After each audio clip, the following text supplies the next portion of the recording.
Enviamos un afectuoso abrazo a nuestros estudiantes de Cristología. Estamos por empezar la hora 4 de nuestro plan de curso. El título es La plenitud de los tiempos. En esta ocasión sí tenemos una tarea, es cómo presenta a Cristo el Antiguo Testamento. Recordamos que, con base en el texto que estamos teniendo aquí, podemos sacar nuestra propia tarea o en textos que usted conozca o algún pasaje del Antiguo Testamento, cualquier área o aspecto respecto al Mesías se puede citar. La intención es que veamos que el Antiguo Testamento habla mucho de Jesús, como su nacimiento veremos en este momento, la muerte, la resurrección. Hay aspectos relevantes de Jesús en el Antiguo Testamento. Bueno, entonces tenemos para el día de hoy el título La plenitud de los tiempos. El primer párrafo dice: todos los aspectos relevantes sobre el Mesías estaban diseñados desde la eternidad. Número 1, el nacimiento. Inciso A, en Génesis 3:15, y pondré enemistad entre ti y la mujer, y entre tu simiente y la simiente suya. Esta te herirá en la cabeza, y tú le herirás en el calcañar. Es la primera ocasión que aparece Jesús como Salvador. Recordamos aquí como simiente de Eva, que realmente cuando se profetizó que Jesús nacería de una mujer, en este caso María, desde el primer libro de la Biblia decía que iba a haber una enemistad entre Jesús y Satanás. Directamente aquí son las dos simientes, aparecen de manera simbólica esa relación.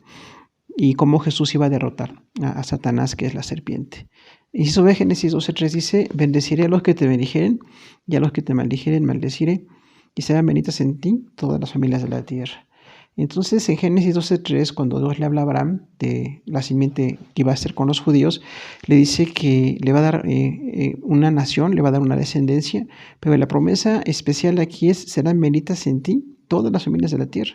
Porque realmente esto es algo muy extraordinario, muy extenso. No nada más será bendición para él o para un país, sino todas las familias de la tierra serán bendecidas a través de Jesús. Jesús es la simiente, en este caso, de Abraham. Inciso C, Mateo 1:16, y Jacob engendró a José, marido de María, de la cual nació Jesús llamado el Cristo. Esto lo tenemos que cotejar con Mateo 1:17, donde dice que el linaje de José o de Salomón viene con este hijo de David, el rey Salomón. Y en Lucas 3, del 23 al 28, está el linaje de María. Y ahí el hijo de David no es Salomón, sino Natán. Entonces los dos padres de Jesús biológicos, en este caso María, que de ella nació Jesús, y José, que fue un tutor realmente para Jesús, pues entonces venían del linaje de David, una promesa hecha a David. Ahí están los dos linajes.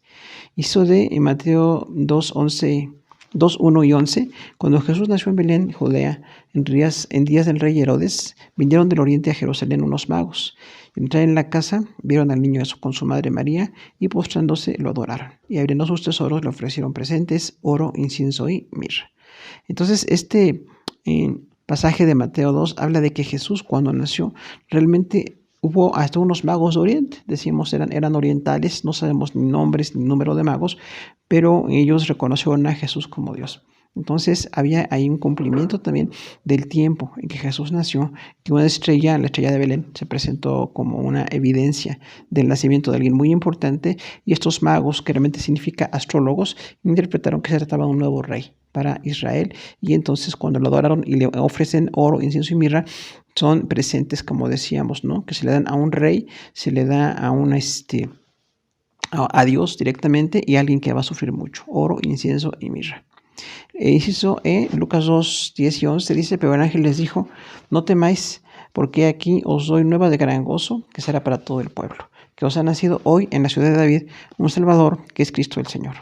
Entonces vemos aquí en el contexto del nacimiento de Jesús un ángel hablando a los pastores que estaban ahí cuidando a sus rebaños, y este ángel les dijo que nació el hijo de David. Nuevamente, la plenitud de los tiempos, como por un hijo de David, que es Jesús, iba a venir la salvación. Inciso F que tenemos aquí, Gálatas 4:4 y 5 dice: pero cuando vino el cumplimiento del tiempo, Dios envió a su Hijo, nacido de mujer y nacido bajo la ley, para que redimiese a los que estaban bajo la ley, a fin de que recibiésemos la adopción de hijos. Entonces el apóstol Pablo, hablando a los Gálatas, dice: cuando vino el cumplimiento del tiempo. Recordamos que Jesús no nació de manera improvisada en una fecha no planeada, sino que realmente desde Daniel se profetizó el tiempo exacto en que iba a nacer el Salvador y que iba a morir. Entonces, en Gálatas, Pablo dice, al cumplirse la plenitud de los tiempos, Dios envió a su Hijo, nacido de mujer y bajo la ley. Entonces habla ahí de la encarnación de Jesús y cómo él nació bajo la ley. Realmente aún estaba vigente la ley del Antiguo Testamento en los días de Jesús. Y dice para que redimiese a los que estaban bajo la ley, para que tengan la adopción de hijos. Entonces, dejar de ser solamente seguidores de la ley y ahora ser hijos. En Cristo no somos seguidores de una ley, aunque la cumplimos en nuestro corazón, la cumplimos de facto al obedecer a Dios, pero lo importante es que somos adoptados como hijos del Señor. Entonces, esta es la plenitud de los tiempos en cuanto al tema del nacimiento de Jesús. El segundo tema que tenemos es la vida de Jesús en general, algunos aspectos. Inciso A, Génesis 49:10 dice, no será quitado el cetro de Judá, ni el legislador de entre sus pies, hasta que venga Silo, al que le corresponde el cetro, y a él se congregarán los pueblos. Entonces, cuando Jacob está profetizando sobre sus hijos, dijo que Judá va a tener el cetro. O sea, realmente quien va a tener el reino es Judá. Y en ese momento los hijos de Jacob no tenían ni idea de un reino, tenían una división de autoridad a ese nivel. Realmente Jacob profetizó que iba a venir Silo, que quiere decir al que le corresponde el cetro, y ahí habla de Jesús. Entonces hay una profecía de que iba a venir el rey de la tribu de Judá y se congregarán los pueblos, o sea, va a traer la salvación. No solamente pueblos en un sentido político, sino en el sentido espiritual de la salvación. Los pueblos se congregan alrededor de Jesús como Salvador. Y sobre tenemos varios versículos, Salmo 2 del 1 al 12, habla del reino del ungido de Jehová. Número 1, las naciones de la tierra se amonitonearán y consultarán contra Dios y contra su ungido. Número 2, desearán romper sus ligaduras y echar de ellos sus cuerdas. Esto tiene relación con Apocalipsis 20, del 7 al 10. Número 3, el Señor los turbará con su ira. Número 4, Dios pondrá al Señor Jesús a reinar en Sión. Número 5, el rey que será puesto es el Hijo de Dios. Número 6, las naciones serán herencia para el Señor Jesucristo. 7, el reino será fuerte. 8, los reyes de la tierra deberán ser prudentes, admitir amonestación y servir a Dios con temor y alegrarse con temblor. Y el noveno punto del Salmo 2 se da la indicación de el honrar al Hijo de Dios. Son aquí 9 aspectos que están diseminados en el Salmo 2 respecto a cómo Jesús también iba a tener un reino de autoridad, un reino que incluso va a ser rechazado. Recordamos cuando al final del milenio hay una rebelión en contra de Jesús, pero eso va a ser entonces como el mundo rechaza la autoridad de un rey perfecto, de un rey justo.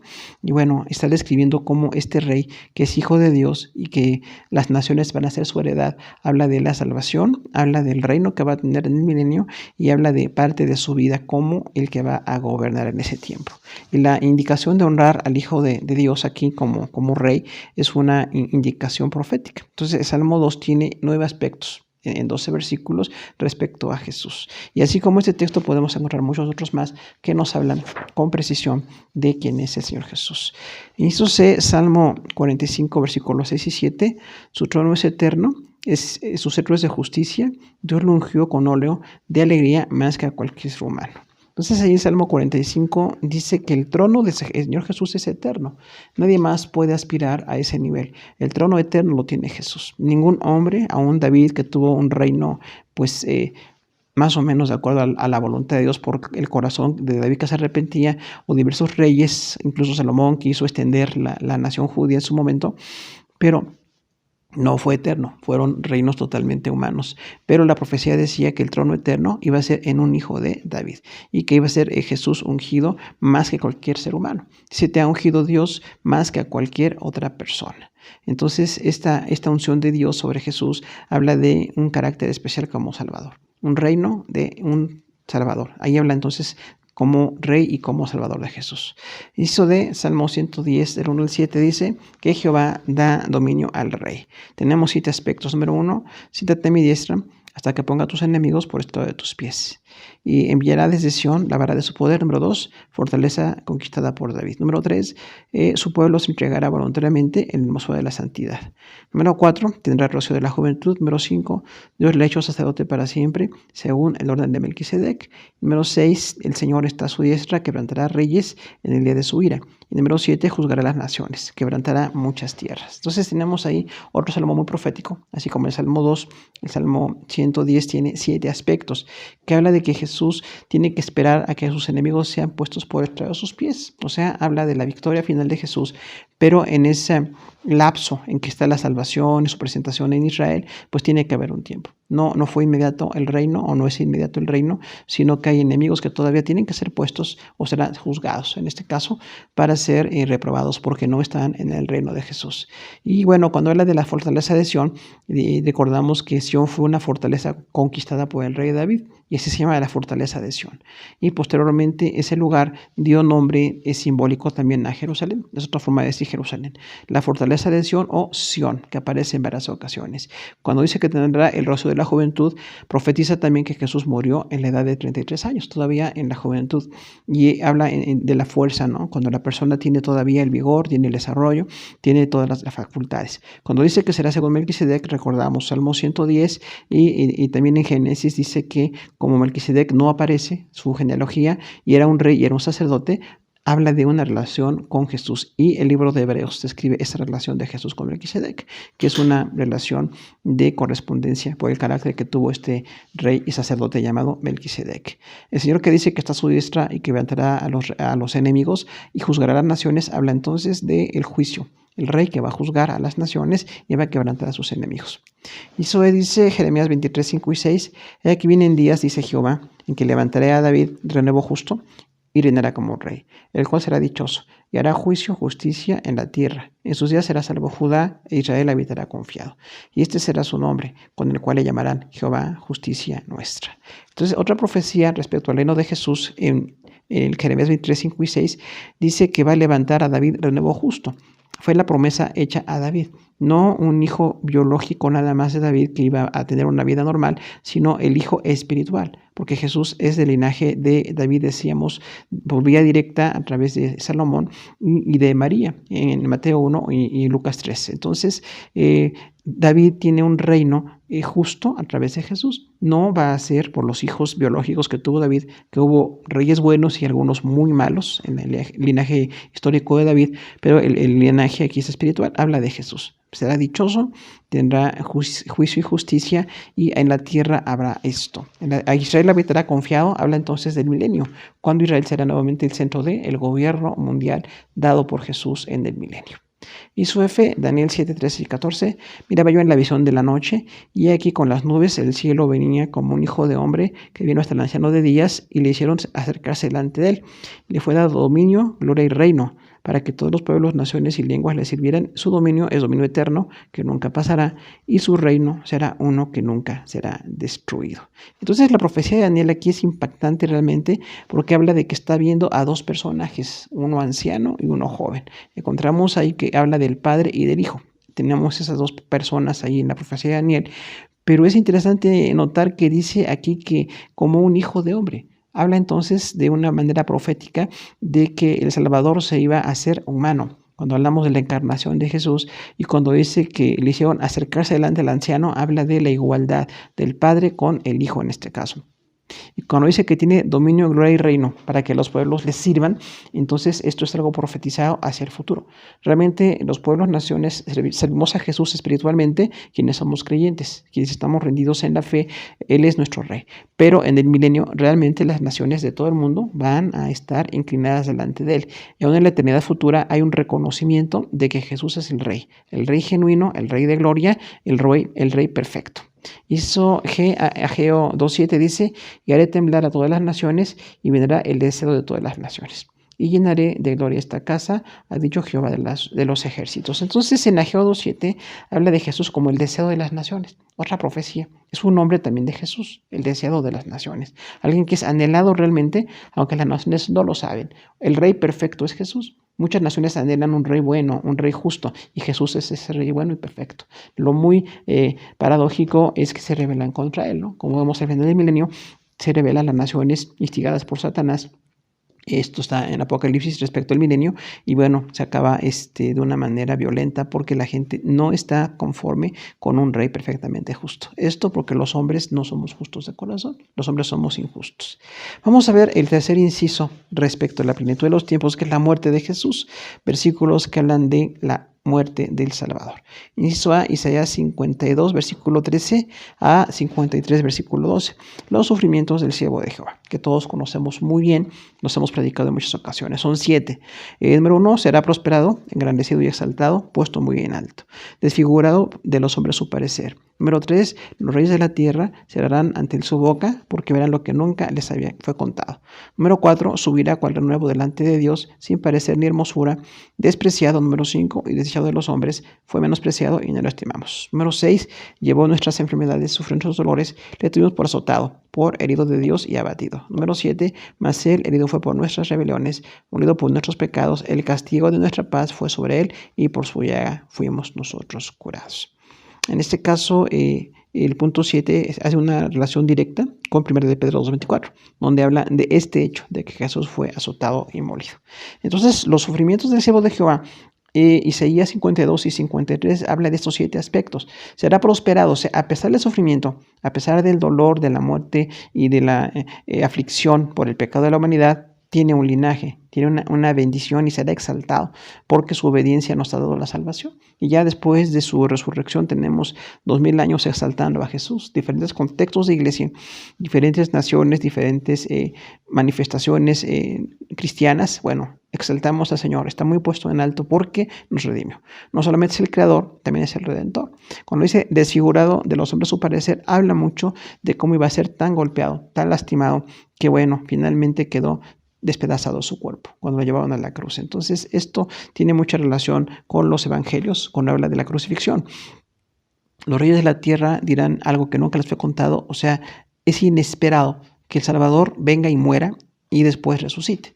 Y cuando ya en la resurrección, ahora Él es el Rey de Reyes, habla de algo que es inesperado para las naciones. Bueno, cuando dice punto 4, como un renuevo delante de Dios, habla de que es una vida nueva, como un vegetal que empieza a nacer de nuevo, ¿no? Sin parecer ni hermosura, otra vez hace una alusión a el gran sufrimiento de Jesús. Despreciado y desechado, bueno, recordamos que tanto por los judíos como por los romanos, Jesús fue despreciado y desechado. No vieron el valor que él tenía como Salvador y lo desecharon. No entendieron que este hombre venía a morir por la humanidad y que con su muerte estaba logrando el pago por el pecado de toda la humanidad. Cuando dice que llevó nuestras enfermedades, habla de que su sufrimiento nos dio la sanidad. Mateo 8:17 habla de esto directamente. Y bueno, lamentablemente fue tenido por azotado, herido de Dios y abatido. O sea, azotado es alguien que es castigado por la autoridad. Y así fue, Jesús fue azotado literalmente cuando dice herido de Dios, pensando que Dios lo hirió como si Dios lo reprobara, pero Dios no lo hirió como una reprobación, fue herido para darnos la salvación. Y abatido, bueno, habla de una manera así totalmente fuerte del sufrimiento de Jesús en la cruz.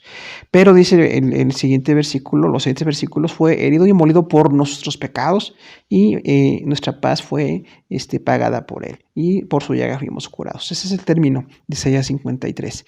Entonces, ¿por qué fue herido Jesús? Pues por nuestras rebeliones. No fue herido por pecado personal o porque no fuera el Hijo de Dios. Fue molido por nuestras rebeliones y por nuestros pecados. Nuestra paz fue sobre él. O sea, el castigo de nuestra paz indica que nos trajo la paz de la reconciliación con Dios. Y ese pago de paz fue con su cuerpo, fue con su sangre, fue con su vida. Y dice, y nosotros fuimos curados por su llaga. O sea, finalmente, al decir incluso de manera singular, habla de que el cuerpo de Jesús era como una gran llaga, sangrante por los golpes, por toda la laceración que tuvo y la crucifixión, finalmente como despedazaron el cuerpo físicamente de Jesús. Y bueno, por esto fuimos curados nosotros. Punto 8 dice, más Jehová, en la siguiente página, cargó sobre él el pecado de todos nosotros. Esto, 1 de Pedro 2:25. Habla entonces de cómo Dios cargó el pecado de la humanidad en Jesús. Toda la humanidad puede acercarse a Jesús. Punto 9.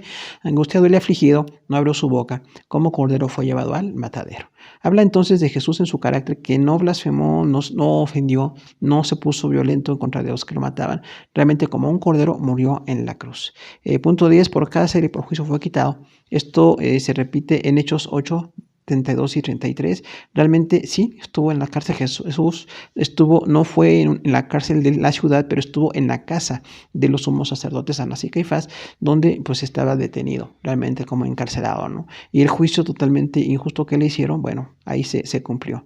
Punto 11, y se dispuso con los impíos su sepultura, mas con los ricos fue en su muerte, aunque no hizo maldad ni hubo engaño en su boca. Eso se repite en 1 de Pedro 2:22.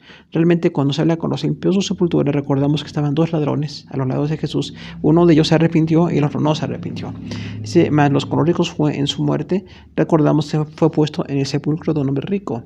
En el tiempo que estuvo Jesús sepulcro, fue un hombre rico. Eso también se cumple como un detalle, aunque dice, no hubo maldad ni engaño en su boca. Jesús no hizo nada malo ni mintió en ninguna manera. Punto 12, con todo eso, Jehová quiso quebrantarlo, sujetándole a padecimiento. Cuando haya puesto su vida por expiación por el pecado, verá linaje, vivirá por largos días, y la voluntad de Jehová será en su mano prosperada. Entonces ahí dice cómo era el plan de Dios. El plan de Dios fue quebrantar a Jesús, sujetarle a padecimiento para que expiara el pecado. Entonces no fue una casualidad, no fue un hecho nada más de que los romanos y los judíos planearon la crucifixión o la ejecutaron, sino que realmente estará en el plan de Dios que fuera el Cordero, que quitara el pecado de la humanidad a través de su vida y su muerte, nos diera la salvación.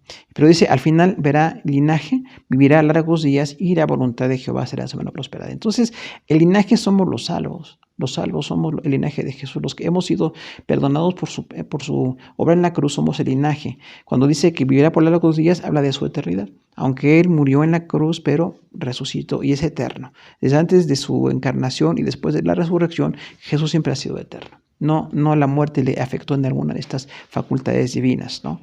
Y dice que la voluntad de Jehová será prosperada en su mano. O sea, esa perfecta voluntad de salvación se cumple por la obra de Jesús en la cruz. Punto 13, verá el fruto de la aflicción de su alma y quedará satisfecho. Por su conocimiento justificará a mi siervo justo a muchos y llevará las iniquidades de ellos. Describe claramente la salvación, como por su muerte en la cruz nos ha dado la salvación a la humanidad. Punto 14, le daré parte con los grandes y con los fuertes repartirá despojos, por cuanto derramó su vida hasta la muerte y fue contado con los pecadores, habiendo él llevado el pecado de muchos y orado por los transgresores. Esto se cumple en Mateo 15:58 y Lucas 22:37. Entonces Jesús tiene parte con los grandes. El más grande en la historia es Jesús, indudablemente. Pero si en la historia hay quienes recuerdan a grandes hombres por hazañas militares o políticas o científicas, Jesús es contado con ellos. No por ninguna hazaña humana, sino por su vida que dio. Y como Dios, al encarnarse y al darnos la vida y la salvación, realmente Jesús es grande. Jesús es descrito aquí como grande, ¿no?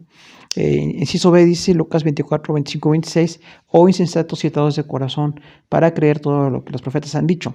No era necesario que el Cristo padeciese esas cosas y que entrara en la gloria. Esto habla de Jesús en el camino de Emaús, con dos discípulos que después de la resurrección no habían visto a Jesús y se encontró con ellos en el camino. Y bueno, Jesús les recordó todo lo que las profecías decían respecto al Mesías que iba a vivir en santidad, que iba a tener una vida consagrada, que iba a morir, que iba a resucitar. Y por eso les dice insensatos y atados de corazón. Esa frase se le dijo a esos dos discípulos en el camino a Emaús. Punto 4 que tenemos es la resurrección de Jesús.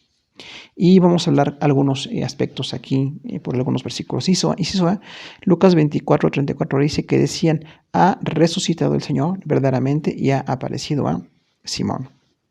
Inciso B, Lucas 24:45 y 46 dice, entonces les habló el entendimiento para que comprendieran las escrituras y les dijo, así está escrito y así fue necesario que el Cristo padeciera y resucitase de los muertos al tercer día.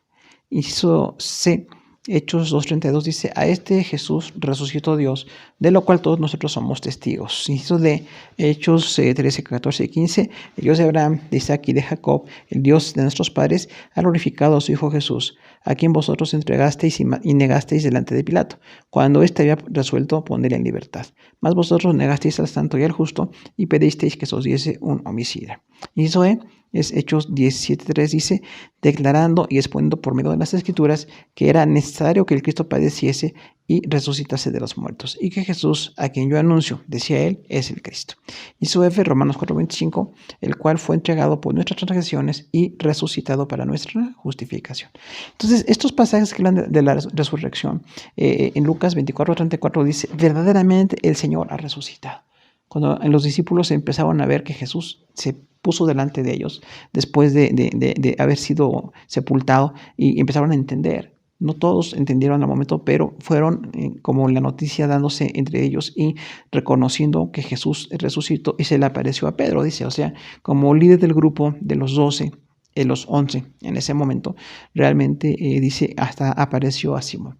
Y después se apareció delante de todos. Y recordamos nosotros que durante 40 días Jesús estuvo después de la resurrección en la tierra y se apareció a muchas personas y al final incluso ante 500, según dice en Hechos y se describe la resurrección. Y cuando vemos aquí que Jesús restauró el entendimiento, decíamos, hizo es con el caso de los dos discípulos que van a Emaús. Y dice Lucas 24 que 45 y 46 les hizo que entendiesen las Escrituras. O sea, todo lo que Jesús hizo, incluida su resurrección, estaba en las Escrituras. No fue casual, no fue algo accidental, realmente aún la muerte y la resurrección de Jesús estaba profetizada. Tenía que vencer a la muerte para dar la salvación. Dice Hechos 2:32 que a este resucitó Dios, de lo cual todos nosotros somos testigos. Pedro, predicando en Jerusalén, les dice esto: si ustedes mataron a Jesús, sin embargo, Dios le resucitó y nosotros somos testigos. Ya los 11 y después con Matías, el 12º apóstol, dice, hemos visto a Jesús resucitado y empezaron a predicar. Y la iglesia se organizó. Algunos le vieron resucitado, otros no. Pero los que le vieron resucitado, dice, nosotros somos testigos de esa resurrección. Y esto tiene un valor documental muy importante, porque si Jesús resucitó, en su momento un grupo grande de personas lo puede testificar. Dicen, lo vimos resucitar. Y esto niega aquella idea de que Jesús se desmayó o que Jesús no murió realmente en la cruz, ¿no? De lo cual hablaremos, si Dios permite, en otras ocasiones. Pero aquí dice que los testigos dicen el resucitó. No son gente de mentira, son personas de verdad y están testificando. Y con ellos la iglesia, ¿no? Y Hechos 3, 14 y 15, Pedro, predicando nuevamente en Jerusalén, dice, el Dios de Abraham, Isaac y Jacob levantó a Jesús. Y ustedes le pidieron que crucificara, aunque Pilato había decidido librarlo. Y esto es algo muy histórico, sucedió en Jerusalén. Los judíos prefirieron que les soltaran a Barrabás, un homicida y hombre de revuelta política, y no aceptaban a Jesús. Sin embargo, ahí la reacción de los judíos es la que tienen muchas personas. Preferimos a la gente perversa y mala que a alguien que fuera perfectamente bueno. Y bueno, Jesús es el Hijo de Dios y nos da la salvación, pero en su momento sí fue rechazado y prefirieron que les liberaran a un hombre que sí tenía delitos graves en su haber. Ahora dice en Hechos 17, hablando Pablo en Atenas, dice que declaraba que Jesús tenía que padecer, pero también tenía que resucitar.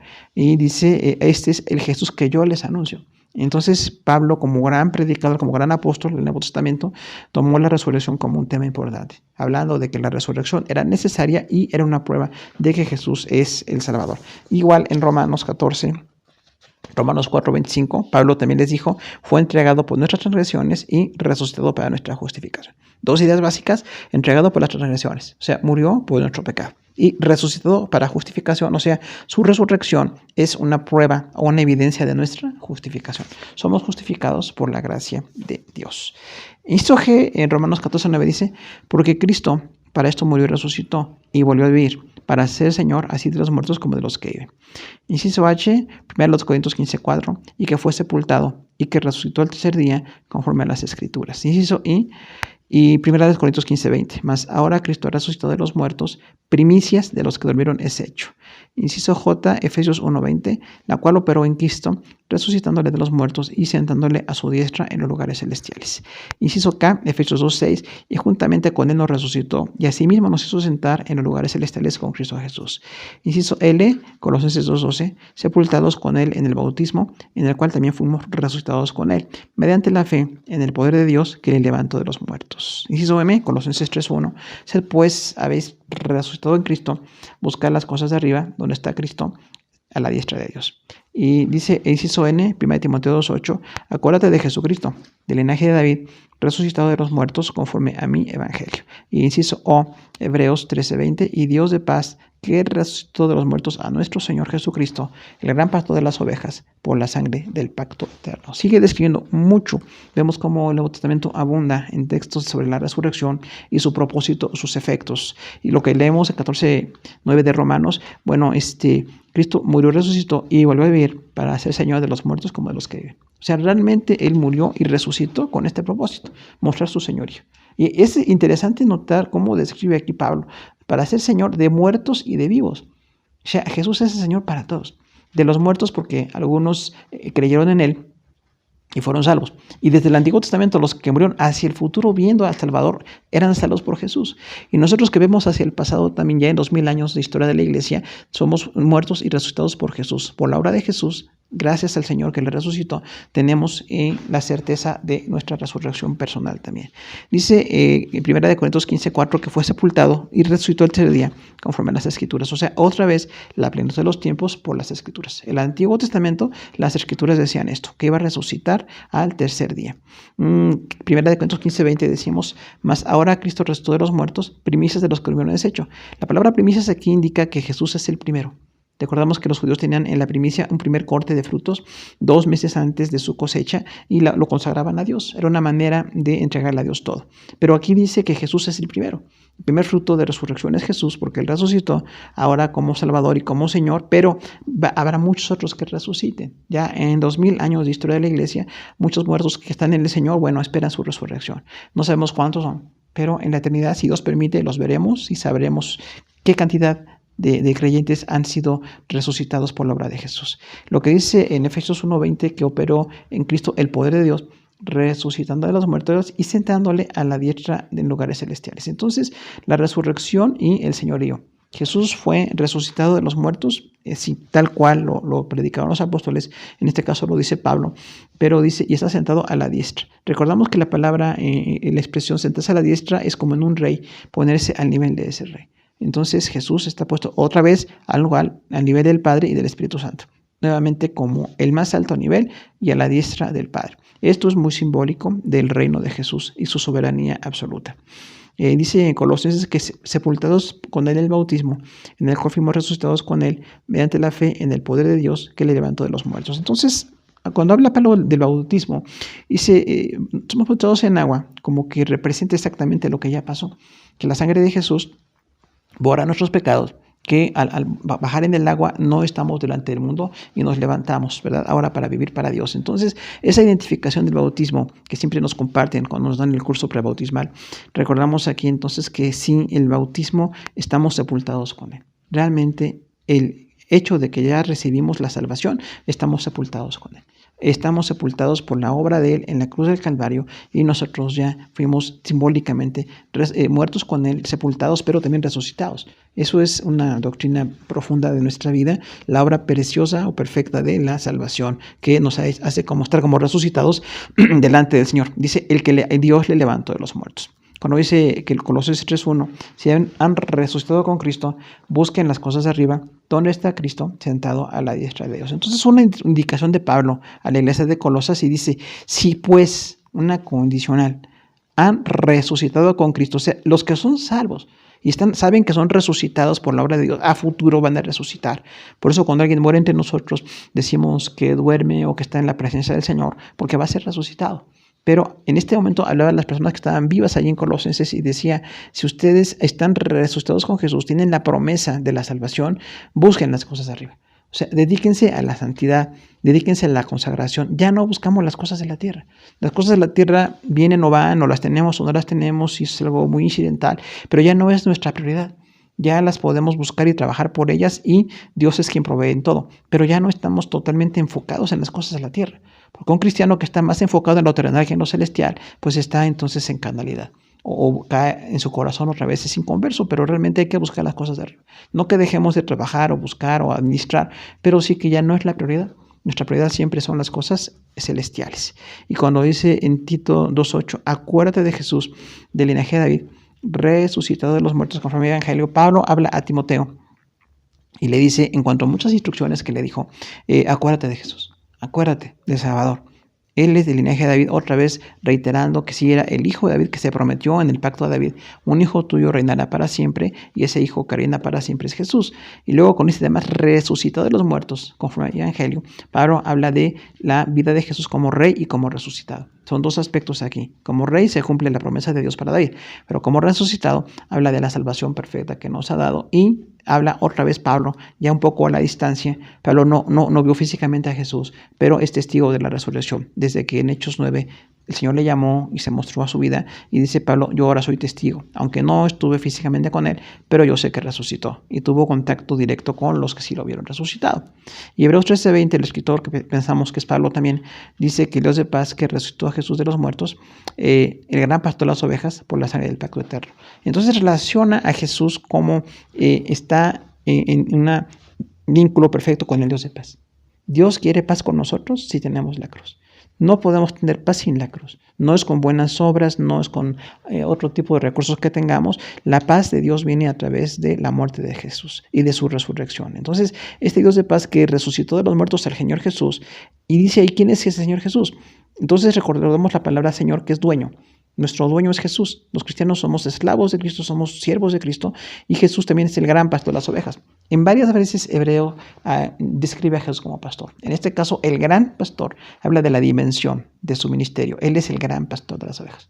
Puede haber pastores en la tierra, pastores que ha habido a lo largo de la historia, pero realmente el gran pastor, o sea, el que es incomparable como pastor es Jesús. Es el pastor de todos, es infinito, Él es eterno y Él es incomparable. Y dice, por la sangre del pacto eterno. Habla otra vez de la sangre de Jesús que fue derramada para darnos un pacto eterno de salvación. Entonces son una serie de versículos que nos hablan de Jesús respecto a esta obra de muerte y resurrección. Punto 5 que tenemos en nuestra clase de hoy es la obra de la salvación. Vamos a leer versículos también. Dice inciso A, otra vez, Salmo 22, del 1 al 31, recordamos salmos, detalles del sufrimiento y la crucifixión del Señor Jesús. Son 8. Número 1, se sentiría desamparado, despreciado por su pueblo. Número 2, sufriría burla y reprobación. Número 3, la turba con violencia expresaría, se encomendó a Jehová, líbrele él, sálvele, puesto que en él se complacía. Número 4, como un tiesto se secará su vigor, sus manos serían, y sus pies y sus manos horadados. Número 5, se repartirían sus vestidos y sobre su ropa echarán suertes. Número 6, anunciará el nombre de Dios a sus hermanos, en medio de la congregación le alabará. Y número 7, hará que las naciones adoren delante de Dios y hombres de todas las condiciones. Y número 8, la posteridad servirá a Dios hasta la postrera generación y anunciará la justicia divina. Por la misericordia de Dios, estamos predicando expositivamente los domingos en la mañana salmos, mientras Dios permita y como Dios permita. Pero hace unas pocas semanas vimos el Salmo 22, que también es muy profético, ¿no? Y este salmo profético dice al menos 8 aspectos de Jesús como Salvador. Número 1, decíamos, se sentiría desamparado y despreciado por su pueblo. Esto es algo muy humano. Cuando hablamos de la humanidad de Jesús, próximamente en las clases subsecuentes, si Dios permite, decimos él era 100% humano, 100% Dios y 100% hombre. En esto encontramos la definición de unión hipostática, unión de las naturalezas, 100% divina y 100% humana. Pero en la parte humana se sintió desamparado. Realmente cuando él fue a la cruz tuvo que enfrentar todo el dolor, el sangrado, los golpes, la burla, todo el contexto que tenemos ahí en la crucifixión. Pero en un momento se sintió desamparado. Recordemos que hay textos que hablan que su sudor era como grandes gotas de sangre, hablando de un estado de angustia. El sudor como gotas de sangre es un estado de angustia. No dice que su sudor era de sangre, dice era como grandes gotas de sangre. Entonces el sudor copioso habla de una aflicción, una angustia. Entonces Jesús tenía emociones como nosotros. Realmente no nada más la cruz en sí como golpes y sangrar y morir, sino cargar el pecado de la humanidad. Pagar por las enfermedades de toda la humanidad, eso es algo que es incomparable para nosotros. Sin embargo, en Jesús se cumplió, que realmente se sintió desamparado y fue despreciado por su pueblo. A veces pensaríamos que alguien que va a morir por la humanidad, y especialmente por Israel, donde empezó a predicarse la palabra de salvación, estaremos agradecidos. Y lejos de estar agradecidos, le despreciaron. Y sigue sucediendo. A Jesús lo siguen despreciando de muchas maneras. No hay aceptación respecto a su obra de salvación o a su obra como Dios o como Señor que murió en la cruz por nosotros. Finalmente hay un desprecio. Hasta que venimos al Evangelio y entendemos el Evangelio y el Espíritu Santo trabaja en nosotros y nos hace comprender la gran obra de salvación, apreciamos de verdad, iniciamos a apreciar la dimensión de la salvación. Cuando el punto 2 dice, sufrirá burla y reprobación. Esto es algo muy lastimoso porque realmente de Jesús se burlaron. Aunque Él es el Rey de Reyes y Señor de Señores, vino y se sujetó a los reyes humanos, en este caso a la autoridad judía que estaba allí en Jerusalén y a la autoridad romana, que estaban como conquistadores en ese lugar, pero toda esa burla, pues la sufrió por nosotros. A nadie le gusta la burla, ¿no? Es muy desagradable la burla. Sin embargo, de Jesús se burlaron de una manera lacerante. Se burlaron de su obra, de sus dichos, de los milagros que hizo. Y es interesante notar que días antes que Él hizo milagros y sanidades, la gente estaba con Él. Sin embargo, al momento de la crucifixión, muchos se burlaron de Él. La gente es muy volátil en sus emociones, realmente en sus decisiones, pero Jesús merece que estemos consagrados y que estemos entendiendo de la labor de la iglesia, de tratar de entender la labor de la cruz y la salvación y la consagración y la bendición que tiene para nosotros. Pero sí sufrió una burla muy fuerte. Y reprobación, recordamos que la reprobación también se dio en muchos casos porque la gente estaba desaprobando la obra de Jesús. No fue festivo, no fue un reconocimiento, en este momento estaban reprobándole. Dice que incluso movían la cabeza, señal de reprobación. Y luego dice más el Salmo 22, porque tiene mucho que ver con los evangelios. Ya esto tiene así como una relación directa con varias frases de Jesús en la cruz, y el Salmo 22 las estaba citando 1100 años antes.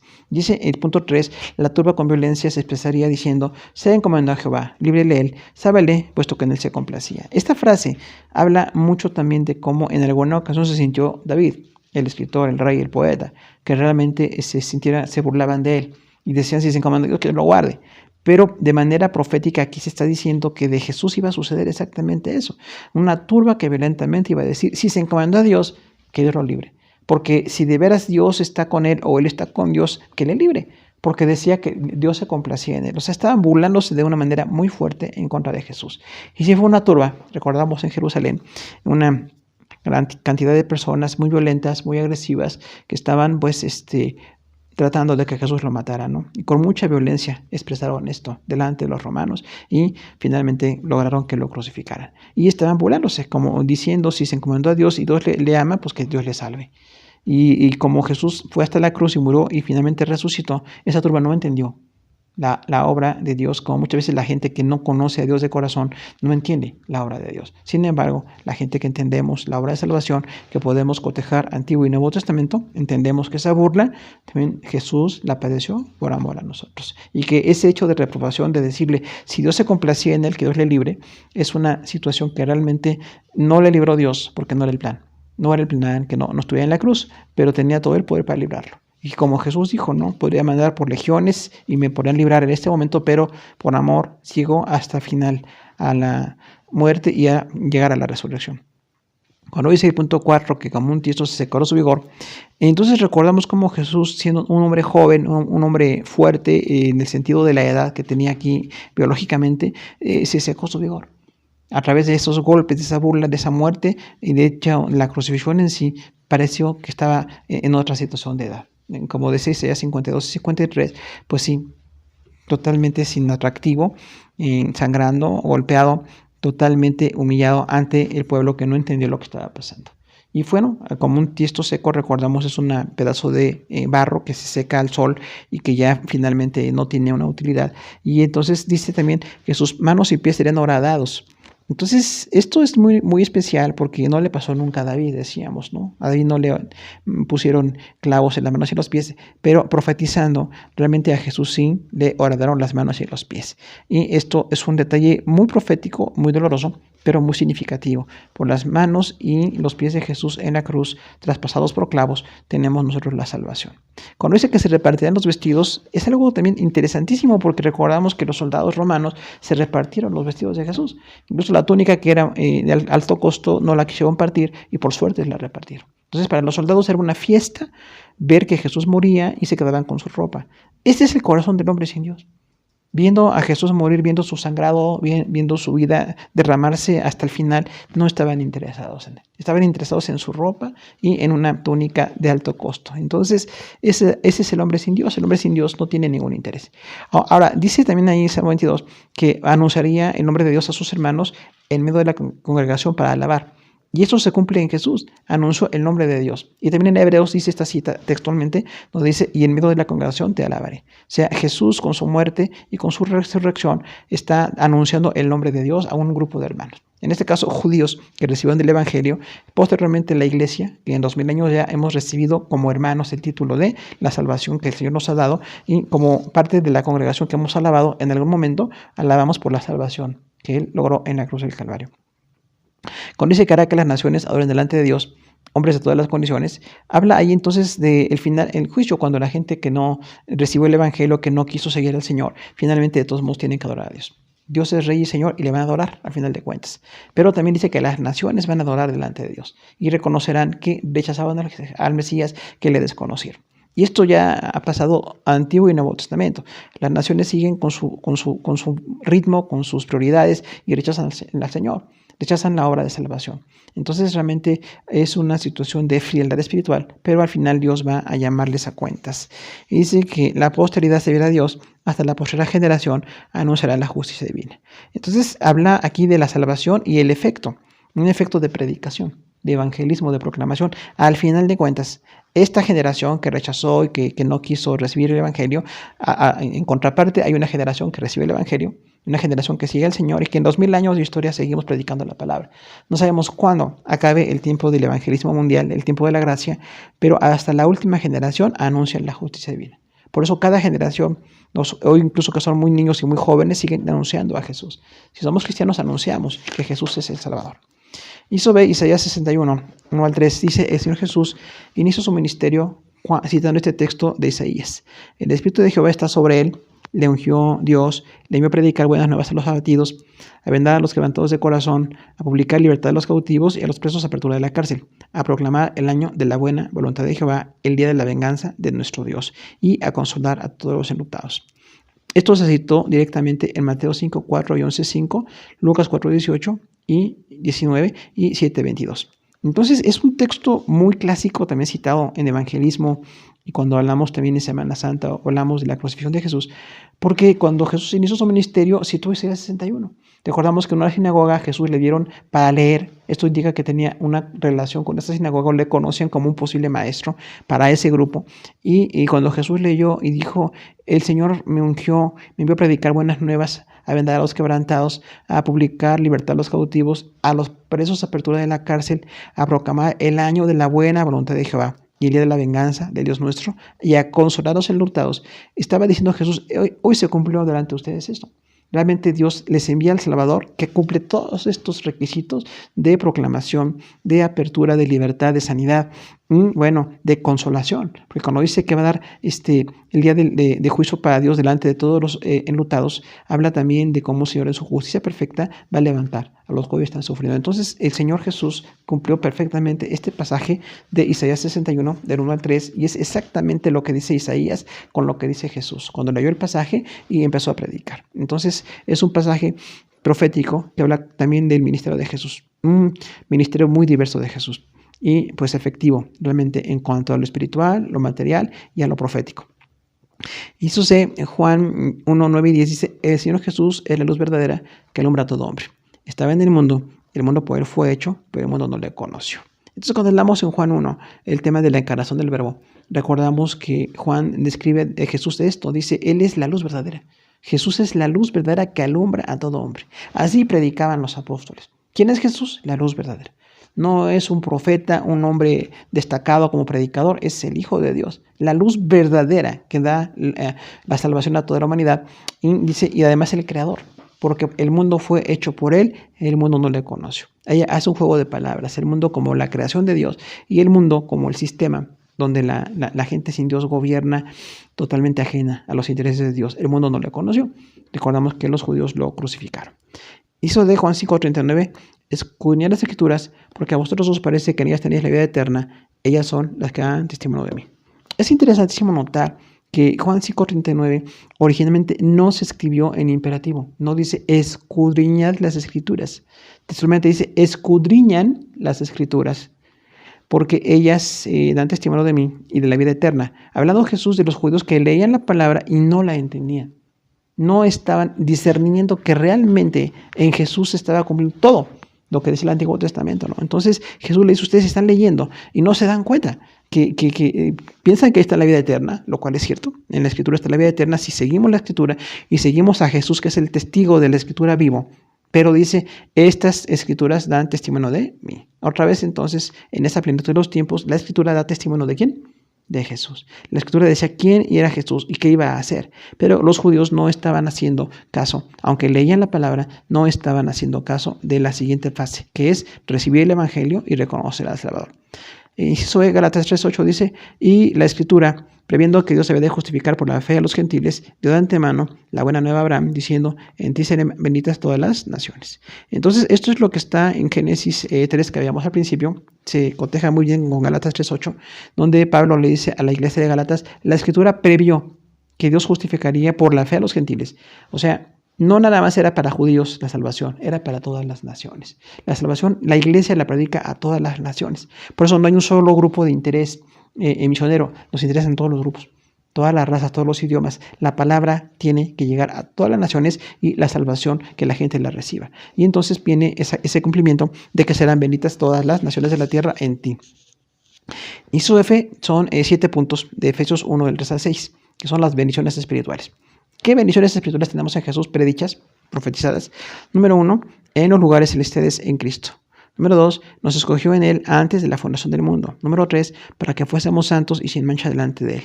Número 4, en amor, habiéndonos predestinado para ser adoptados hijos suyos. Número 5, por medio de Jesucristo. Número 6, según el puro afecto de su voluntad. Número 7, para alabanza de la gloria de su gracia, con la cual nos hizo aceptos en Él, amado. Son 7 puntos que nos habla de las bendiciones espirituales ahí en Efesios. Dice que en Cristo estamos con Él en lugares celestiales, ubicados con Jesús en los lugares celestiales. Todavía aún no hemos tenido la experiencia de la muerte. Quienes ya están muertos están, decíamos, en un lugar especial, en ese estado intermedio, ven algo de Jesús, algo de la gloria de Dios, pero todavía no estamos en los lugares celestiales, cuando en el futuro, después del juicio final, el Señor separe a la derecha y a la izquierda a los corderos y a los cabritos, y diga salvos o no salvos, y entonces los salvos vayan a la ciudad celestial y estén en lugares celestiales con el Señor. Pero ya la promesa está hecha. No estamos viviéndolo los que tenemos hoy la vida material aquí, pero ya estamos en lugares celestiales con el Señor Jesús. Y dice que fueron escogidos en Él antes de la fundación del mundo. Nuevamente habla ahí del propósito que Él tenía de salvar y llevar a un grupo de creyentes a la eternidad. Los que reciben el Evangelio, los que quieren ser sensibles a la palabra del Señor. Y es el propósito, para que fuésemos santos y sin mancha delante de Él. O sea, la elección para santificación. Siempre decíamos, ese es muy fino de explicar el texto, pero estamos escogidos ¿para qué? Para ser santos. El plan de Dios es que cada creyente se aparte totalmente del pecado, esté totalmente consagrado a Dios y separado de la maldad del mundo. Y cuando dice sin mancha delante de Él, habla de la perfección de la santidad. Somos llamados a una santidad. Y si fuimos predestinados para este propósito en amor, habiéndonos predestinado para ser adoptados hijos suyos por medio de Jesucristo, según el puro afecto de su voluntad, para la alabanza de la gloria de su gracia, con la cual nos hizo aceptos en el amado. 4 destinos hay del amor por el cual Dios nos dio ese destino de salvación, y dice siempre por medio de Jesucristo. No hay otro medio, no hay otro Salvador, no hay otro medio para llegar a Dios. Es este el medio para llegar a la salvación. Y dice también según el puro afecto de su voluntad, o sea, por su perfecta voluntad nos salvó y nos puso en lugares celestiales con Jesús y destinó que estemos en amor y en santidad. Y dice con el propósito, para alabanza de la gloria de su gracia. O sea, Dios nos salva con estos propósitos. Y todo creyente tiene estos 7 propósitos en su vida para llegar el día lejano o futuro cercano o no lejano, no sabemos, pero a que lleguemos delante del Señor. Dice Inciso G, 1 Pedro 1, 18 al 20, fuimos rescatados de nuestra vana manera de vivir, no con cosas corruptibles como oro o plata, sino con la sangre preciosa de Cristo. ¿Con qué fuimos rescatados? Con la sangre de Jesús. Y nuestra vana manera de vivir era así. Tenemos una manera vacía de vivir, sin salvación, sin entendimiento, sin conocer al Señor. Tenemos una vida totalmente vacía. Pero gracias a Dios que los creyentes ya no tenemos esa vida vacía. Contrario a lo que mucha gente del mundo piensa. Piensa que los cristianos tenemos una vida aburrida o una vida así sin sentido, pero realmente tenemos una vida eterna de conocimiento, de consagración, de bendición, de la palabra de Dios y del privilegio de ser sus hijos. Inciso H dice, Apocalipsis 13:8, al anticristo lo adorarán los hombres cuyos nombres no estaban escritos en el libro de la vida del Cordero, que fue inmolado desde el principio del mundo. O sea, estos seguidores del anticristo que van a estar dejando que les marquen con aquella señal 666 que conocemos nosotros ya en Apocalipsis muy descrito, pero dice, ¿quiénes son los que adoran al anticristo? Aquellos cuyos nombres no están escritos en el libro de la vida, los no salvos. Los salvos sí estamos escritos en el libro de la vida del Cordero. Pero dice, el Cordero fue inmolado desde el principio de la creación del mundo. Esto es lo profético. El Cordero no murió el día que lo mataron y finalmente fue llevado al sepulcro de manera incidental. Desde la eternidad pasada ya estaba predestinado el día, el momento y la forma en que Jesús iba a morir para darnos la salvación. Entonces el Cordero ya estaba inmolado. Recordamos, inmolado es sacrificado, sangrando en lugar de otros, como un vicario de los pecadores. Jesús fue predestinado para este evento especial de la salvación. Pues amados hermanos, terminamos nuestra clase de Cristología. Les enviamos a todos un abrazo. Seguimos a sus órdenes. Muchas gracias.